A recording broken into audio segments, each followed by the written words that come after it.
Assalamualaikum warahmatullahi wabarakatuh.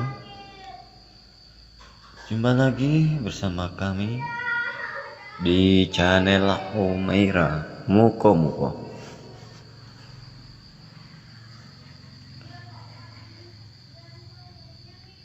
Kematian merupakan suatu hal yang pasti terjadi bagi setiap makhluk hidup, tak terkecuali pada manusia. Kapan seseorang akan meninggal pun sudah ditetapkan ketika dirinya masih di dalam kandungan. Ketika ruh ditiupkan, ruh merupakan unsur roh materi yang ada dalam jasad yang diciptakan Allah Subhanahu wa Ta'ala. Menjadi pertanyaan banyak orang, bagaimana kondisi ruh seseorang setelah meninggal dunia? Tidak seorang pun yang boleh menyandarkan kabar mengenai hal gaib kecuali berdasarkan Al-Quran dan hadis yang sahih. Pernyataan mengenai ruh sebenarnya sudah ada sejak zaman Rasulullah dan para sahabat. Para nabi diperintah oleh Allah Subhanahu wa Ta'ala untuk menjawab, ruh itu adalah urusan Rabbku.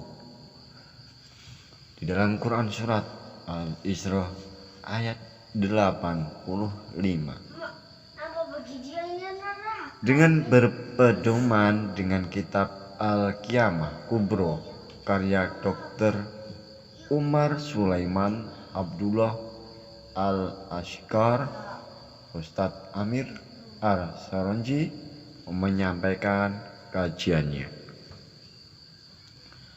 Dulu menjelang wafatnya Nabi, Allah Subhanahu wa Ta'ala memperhatikan pahala yang berlimpah dan ganjaran besar yang akan mereka dapatkan di sisinya di akhirat.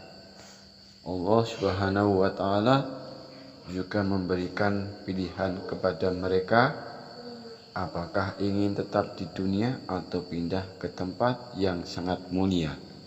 Tidak diragukan lagi bahwa Nabi memilih ke tempat yang abadi, yakni akhirat.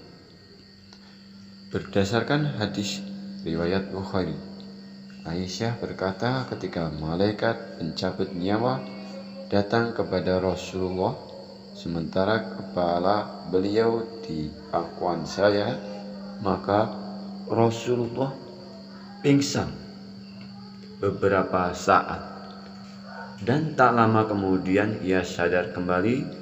Lalu beliau menatap ke atas langit-langit rumah sambil mengucapkan, "Ya Allah, pertemukanlah aku dengan teman-teman yang paling mulia." Aisyah berkata, dengan demikian Rasulullah tidak memilih untuk hidup lebih lama lagi bersama kami. Saya ingat yang pernah beliau sampaikan kepada kami ketika masih sehat.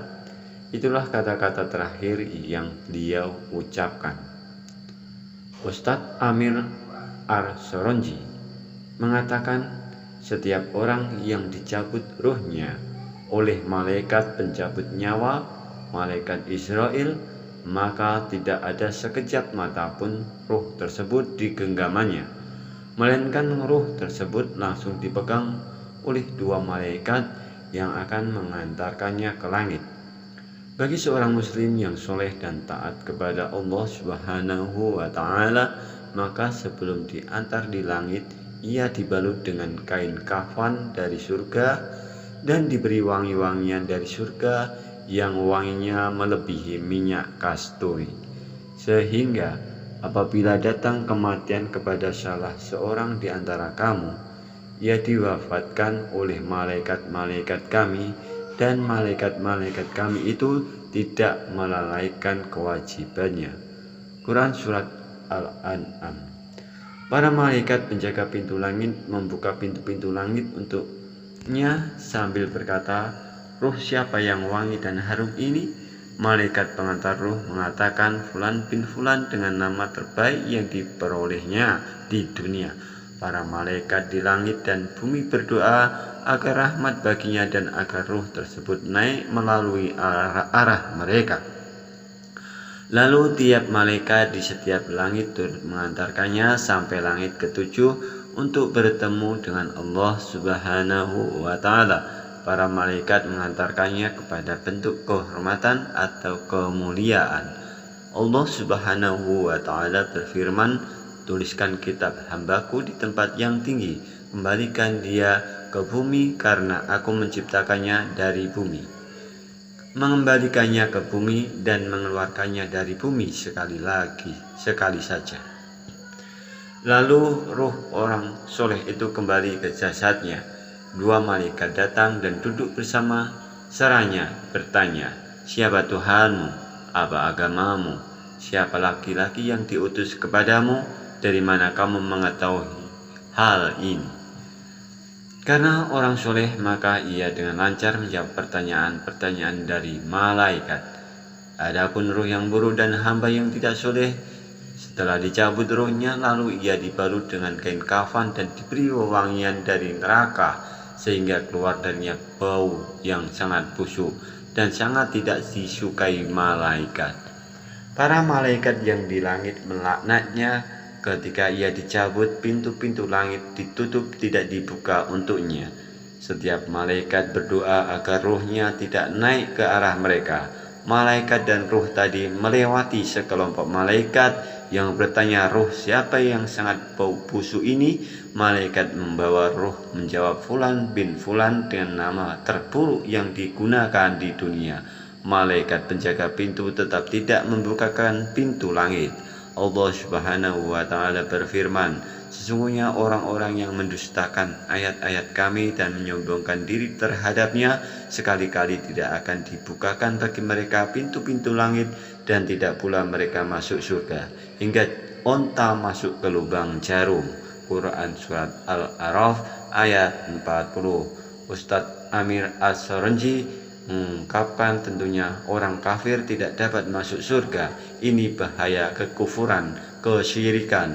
Allah Subhanahu wa Ta'ala menyuruh malaikat untuk mengembalikannya ke bumi. Akibat pintu-pintu langit tidak dibuka untuknya, maka ruh tersebut dilempar dengan keras dari tempat yang tinggi sampai kembali ke jasadnya.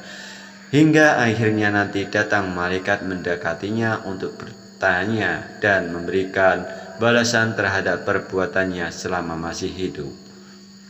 Wassalamualaikum warahmatullahi wabarakatuh.